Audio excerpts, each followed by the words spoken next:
Halo, perkenalkan, nama aku Desni Safitri dari kelas RA8 Manajemen, semester 3, Fakultas Ekonomi dan Bisnis Universitas Primagraha. Di sini aku akan menjelaskan tentang mata kuliah teori ekonomi selama 1 semester yang diampu oleh Bapak Muhammad Teguh Setiadi, SEMM. Kata ekonomi diambil dari bahasa Yunani, yaitu oikonomia.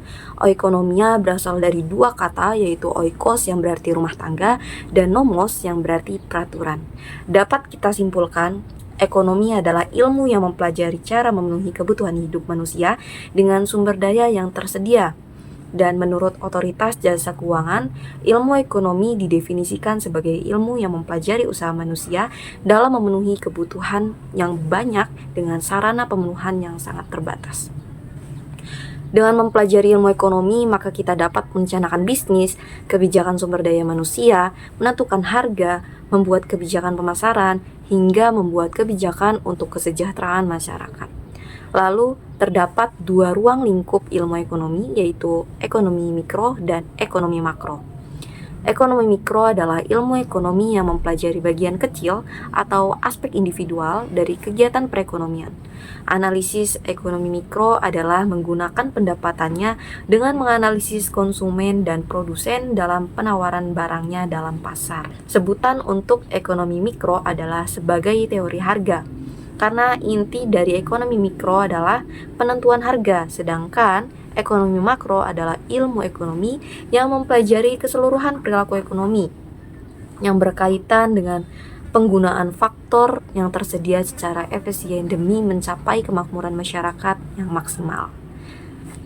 Sebutan untuk ekonomi makro adalah sebagai teori pendapatan, karena inti ekonomi makro adalah menentukan tingkat kegiatan ekonomi yang diukur dengan pendapatan. Adam Smith adalah seorang filsuf dan ekonomi Inggris pada abad ke-18. Dianggap sebagai bapak ekonomi modern karena karyanya yang paling terkenal, The Wealth of Nations pada tahun 1776, menguraikan prinsip-prinsip dasar kapitalisme. Smith memperkenalkan konsep tangan tak terlihat yang menyatakan bahwa individu yang bertindak demi keuntungan pribadi akan secara tidak sadar berkontribusi pada kesejahteraan masyarakat secara keseluruhan.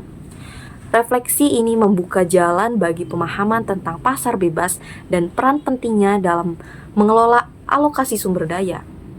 Lalu ada teori klasik dan neoklasik.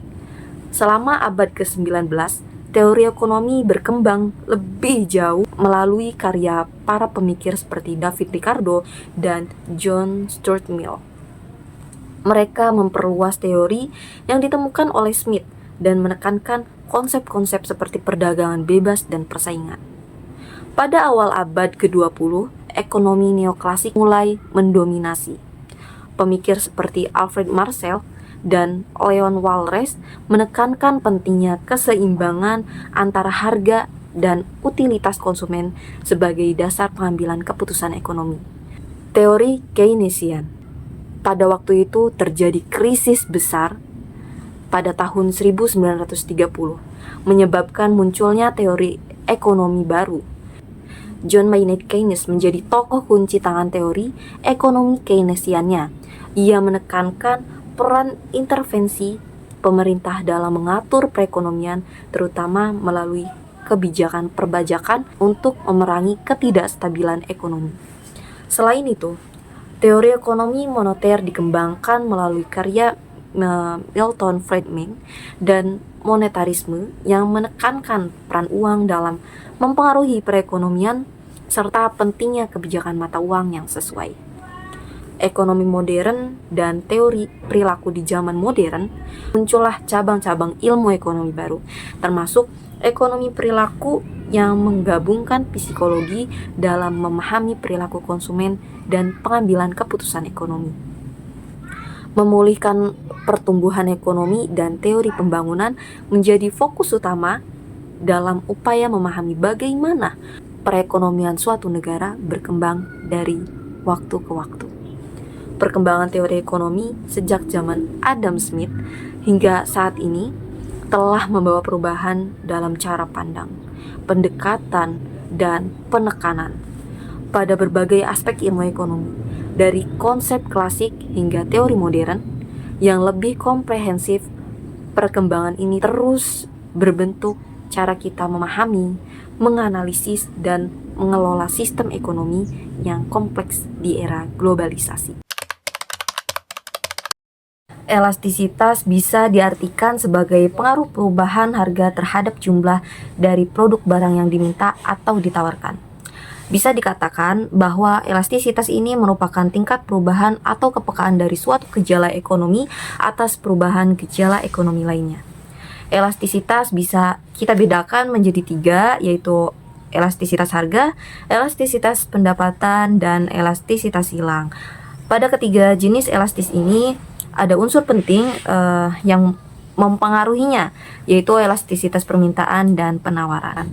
Elastisitas permintaan merupakan pengaruh dari perubahan harga terhadap jumlah produk barang yang diminta, sedangkan elastisitas penawaran merupakan pengaruh dari perubahan harga terhadap jumlah barang yang ditawarkan. Lalu ada juga jenis-jenis elastisitas. Yang pertama, elastis. Biasanya jenis elastisitas ini ditemukan pada produk yang memiliki banyak subsidi dan pengganti. Contoh elastisitas penawaran atau permintaan elastis ditemukan pada produk makanan, pakaian, dan lain sebagainya. Jadi ketika harganya naik, maka akan mudah bagi konsumen untuk mendapatkan barang penggantinya. Dan yang kedua ada inelastis. Disebut inelastis jika persentase dari jumlah barang yang diminta kurang dari persentase perubahan harga. Biasanya sering ditemukan pada barang kebutuhan sehari-hari seperti beras yang menjadi kebutuhan pokok. Meskipun harganya naik, masyarakat akan tetap membelinya. Yang ketiga, unitary. Elastisitas permintaan dan penawaran disebut unitary atau uniter jika persentase dari jumlah barang yang diminta sama dengan persentase perubahan harganya. Yang keempat, elastis sempurna. Elastis sempurna atau tidak terhingga bisa terjadi jika pada suatu harga yang ditawarkan bisa membeli atau menjual seluruh barang yang tersedia di pasar.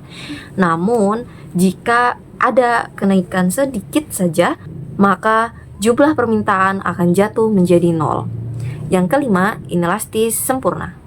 Salah satu contohnya adalah lukisan seniman terkenal yang sudah meninggal dunia. Meskipun harganya terus mengalami kenaikan, tapi jumlah produk yang tersedia tetap dan tidak akan berubah. Yang keenam, elastisitas silang. Jenis elastisitas ini mengukur tingkat kepekaan pada perubahan jumlah produk tertentu yang diminta akibat adanya perubahan harga pada produk lainnya. Jenis elastisitas ini berlaku untuk jenis barang subsidi maupun komplementer.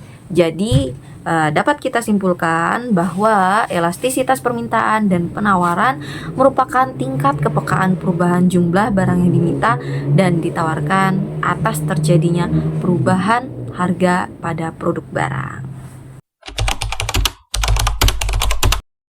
Teori biaya dan permintaan adalah teori dalam ilmu ekonomi yang menjelaskan hubungan antara biaya produksi dan penerimaan dari hasil penjualan. Teori biaya produksi menjelaskan prinsip-prinsip yang digunakan perusahaan untuk menentukan jumlah input dan output. Biaya produksi mencakup biaya tenaga kerja, bahan baku, modal, dan perpajakan. Faktor-faktor yang mempengaruhi biaya produksi diantaranya jumlah produksi, tingkat upah, dan harga input. Teori penerimaan adalah jumlah uang yang diterima produsen dari hasil penjualan barang atau jasa. Total penerimaan adalah jumlah penerimaan total dari hasil penjumlahan. Total penerimaan akan naik jika jumlah barang terjual naik, harga tidak akan berubah, atau keduanya naik. Keuntungan maksimum terjadi ketika produsen mencapai posisi equilibrium, yaitu ketika tidak ada kecenderungan untuk mengubah output dan harga outputnya. Teori produksi mempelajari bagaimana cara menggabungkan berbagai faktor produksi seperti tanah, tenaga kerja, serta modal untuk menghasilkan barang atau jasa. Tujuan utama teori ini adalah untuk memaksimalkan output dengan meminimalkan biaya. Fungsi produksinya adalah menunjukkan hubungan antara input dan output. Contoh, jika kita meningkatkan jumlah tenaga kerja, maka output yang dihasilkan juga akan meningkat. Kegiatan perusahaan mencakup seluruh aktivitas yang dilakukan untuk menghasilkan barang atau jasa, melalui mulai dari perencanaan, produksi hingga pemasaran. Hubungan teori produksi dan kegiatan perusahaan adalah teori produksi memberikan dasar bagi perusahaan untuk mengambil keputusan mengenai kombinasi faktor produksi yang optimal sehingga dapat memaksimalkan keuntungan. Teori perilaku konsumen mempelajari bagaimana individu atau rumah tangga membuat keputusan dalam memilih dan mengkonsumsi barang atau jasa. Tujuan utama teori ini adalah untuk memahami faktor-faktor yang mempengaruhi keputusan konsumen dalam mengalokasikan pendapatannya. Teori biaya produksi mempelajari bagaimana perusahaan menentukan jumlah input atau faktor produksi yang optimal untuk menghasilkan output tertentu dengan biaya seminimal mungkin. Jadi, hubungan antara teori perilaku konsumen dan teori biaya produksi, kedua teori ini saling berkaitan. Perusahaan perlu memahami perilaku konsumen untuk menentukan jenis produk yang akan dihasilkan dan harga jual yang optimal. Sementara itu, teori biaya produksi membantu perusahaan dalam menentukan tingkat produksi yang efisien untuk memaksimalkan keuntungan. Struktur pasar adalah cara untuk mengklasifikasikan pasar berdasarkan jumlah penjual dan pembeli, serta tingkat persaingan yang ada di dalamnya. Pemahaman tentang struktur pasar sangat penting untuk menganalisis perilaku produsen dan konsumen, serta menentukan harga dan kuantitas barang atau jasa yang diperdagangkan. Fungsi struktur pasar yang pertama untuk menganalisis perilaku pelaku pasar, untuk menentukan harga dan kuantitas, mengevaluasi efisiensi pasar, dan membuat kebijakan pemerintah. Sistem struktur pasar ini secara umum dibagi menjadi 4 jenis. Yang pertama, persaingan sempurna. Ciri-cirinya banyak penjual dan pembeli, produknya homogen, tidak ada hambatan masuk pasar, dan informasinya pun sempurna. Contoh, pasar pertanian untuk produk-produk seperti beras dan jagung. Yang kedua, persaingan monopolistik. Ciri-cirinya banyak penjual, produknya berbeda, terdapat hambatan masuk pasar yang relatif rendah. Contohnya industri restoran, pakaian, dan kosmetik. Yang ketiga, oligopoli. Ciri-cirinya beberapa penjual besar mendominasi pasar, produk homogen atau berbeda. Terdapat hambatan masuk pasar yang tinggi, serta contohnya industri otomotif, telekomunikasi, dan minuman ringan. Yang keempat, monopoli. Ciri-cirinya hanya satu penjual yang menguasai seluruh pasar, tidak ada produk pengganti, hambatan masuk pasar sangat tinggi. Contohnya perusahaan penyedia listrik di suatu daerah.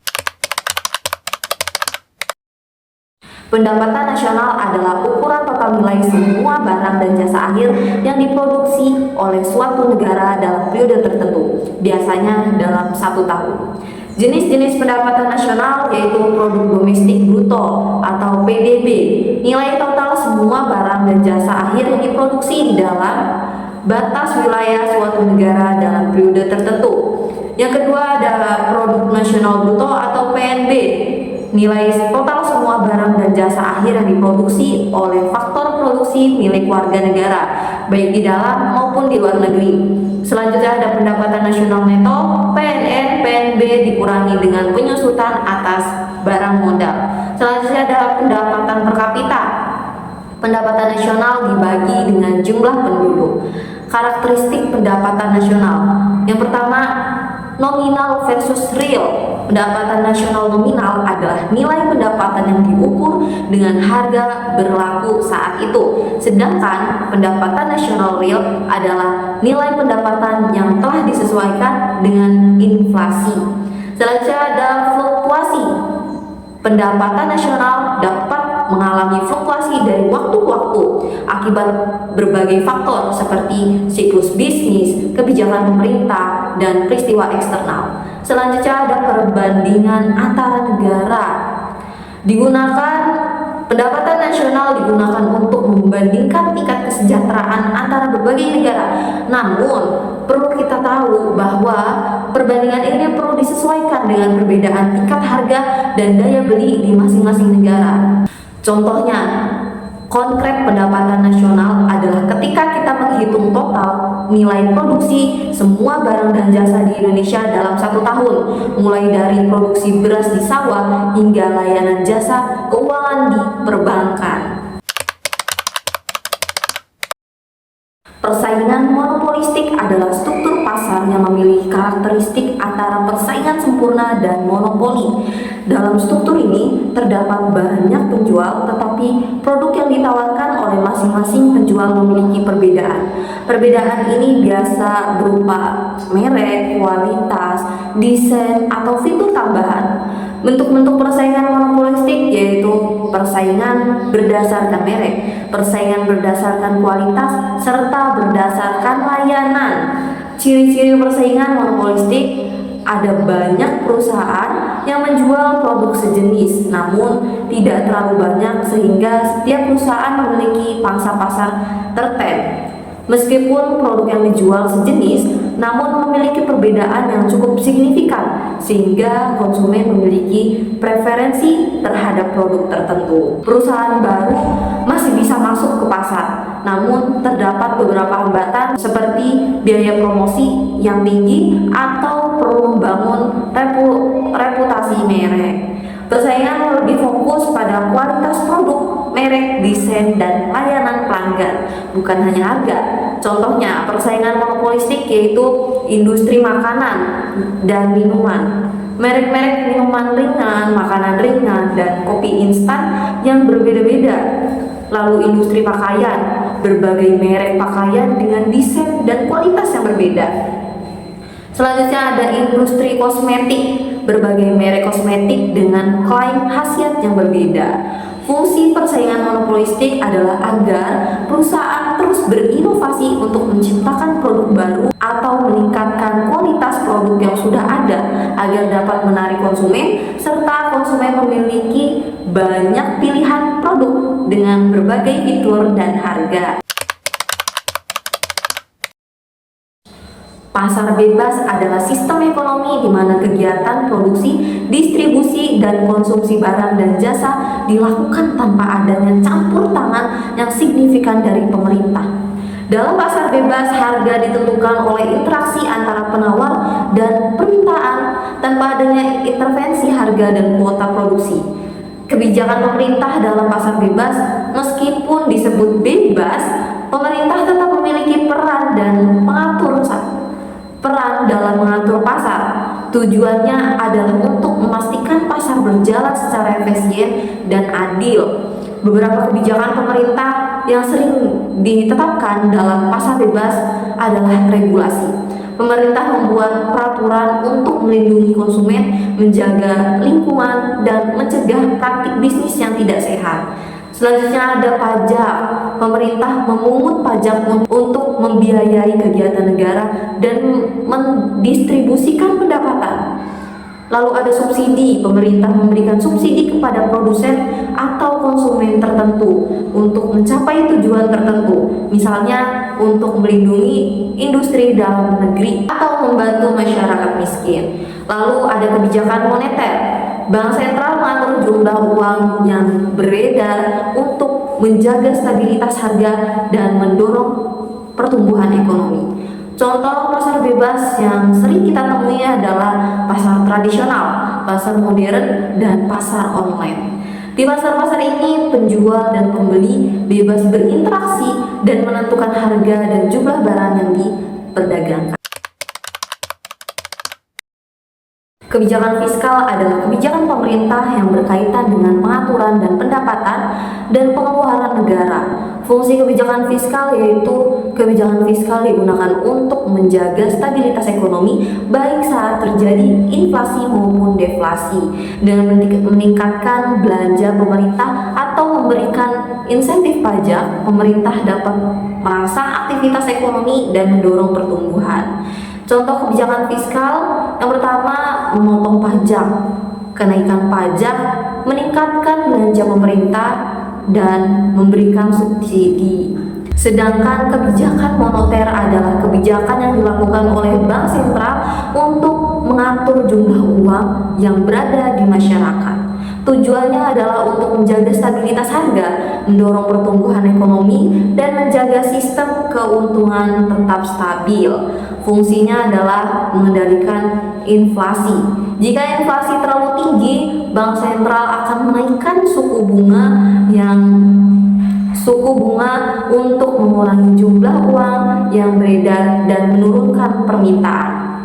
Lalu mendorong pertumbuhan ekonomi. Jika ekonomi sedang lesu, bank sentral dapat menurunkan suku bunga untuk mendorong inflasi dan konsumsi. Lalu menjaga stabilitas sistem keuangan.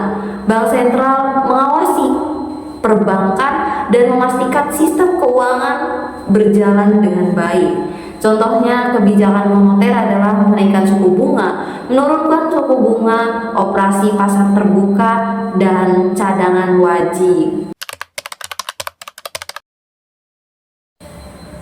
Perekonomian terbuka adalah sistem ekonomi di mana suatu negara melakukan interaksi ekonomi dengan negara lain.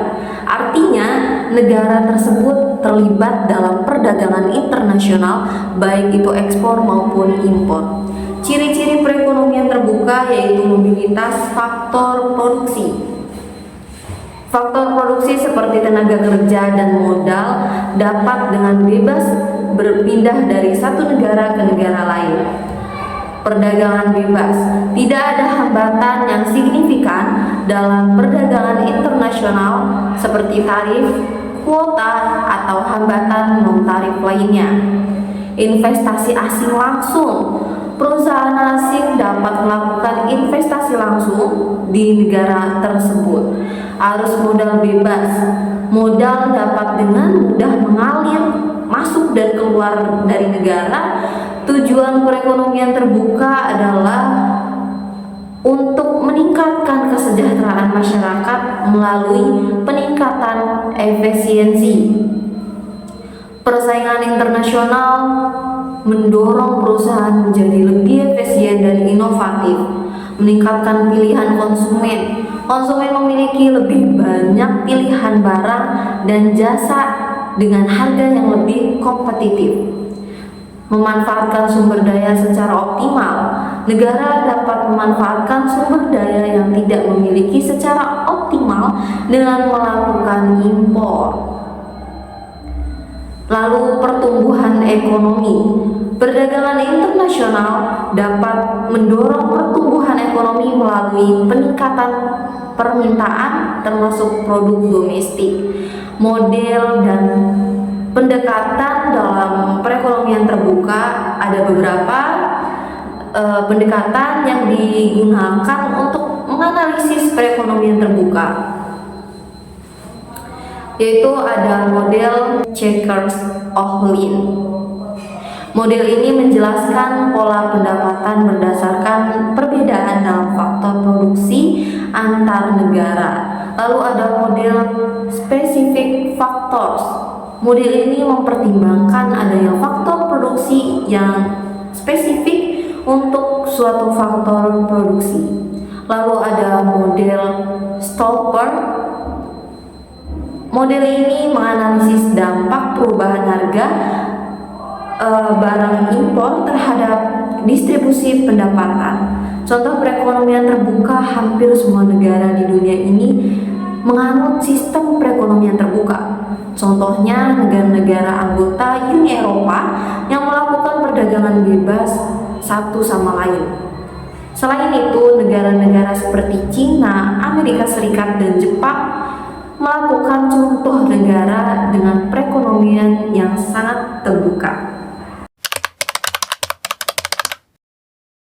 Jadi kesimpulannya adalah ekonomi mikro maupun ekonomi makro memberikan pemahaman yang komprehensif tentang bagaimana perekonomian bekerja. Ekonomi mikro membantu kita memahami perilaku individu dan perusahaan, sedangkan ekonomi makro memberikan gambaran besar tentang kinerja perekonomian secara keseluruhan. Keduanya saling melengkapi dan penting untuk memahami tantangan ekonomi yang kompleks di zaman sekarang. Oke, saya Desni Sapitri. Terima kasih. Wassalamualaikum warahmatullahi wabarakatuh.